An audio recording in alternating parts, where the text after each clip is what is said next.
So today we celebrate the feast of Saint James. In comparison to the other James, he is referred to as James the Greater, for the simple reason that he is called first. But he is one basically of the first apostles called by the Lord, and also one of the closest to the Lord. We know that in the several instances that some apostles are being mentioned to be with the Lord, James was one of those. But you know that if we read Acts of the Apostles, he is also one of the first, if not the first, to die as a martyr among the apostles during the time of King Herod, in I think the chapter 12 of the Acts of the Apostles. But St. James is more popular now with the Way of St. James in Compostela, Spain. No? That has been the tradition. And it's so popular, and it's becoming popular until now. Because again, it's believed that his relics, his remains is buried there in that Basilica of St. James in Compostela, Spain, and he's the patron of Spain.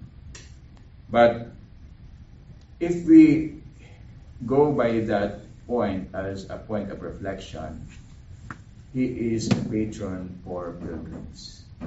And in that context, not just as a follower of Jesus, but in the practice of our faith, we know that we are on a pilgrimage. And hopefully, our destination is not Compostela, Spain, but to be with God in heaven. But it's not just, and not that easy, we know that. And to me, the point really for reflection for today's Mass is these beautiful words of St. Paul in the first reading. Many times we have these sad, difficult, trying moments of our lives, but we are consoled to the fact of these very words of St. Paul.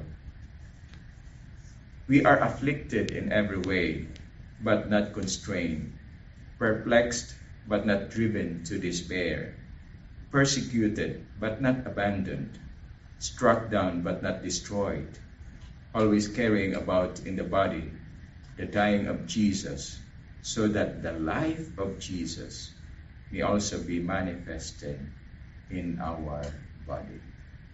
And I think that really is the reason why the saints and even those who died a martyr's death were able to sustain and remain firm in their faith in the midst of all these difficulties and trials, because of that conviction that no matter what, they were never alone and left behind by the Lord. And that should also be our faith and conviction, that no matter what, we may not die as martyrs' death like them, but we know that persecutions, trials, difficulties happen along the way in our pilgrimage. And we hope and pray that we be sustained by God's grace, that in those dying moments of our life, we are really alive in the Spirit of Jesus. Amen.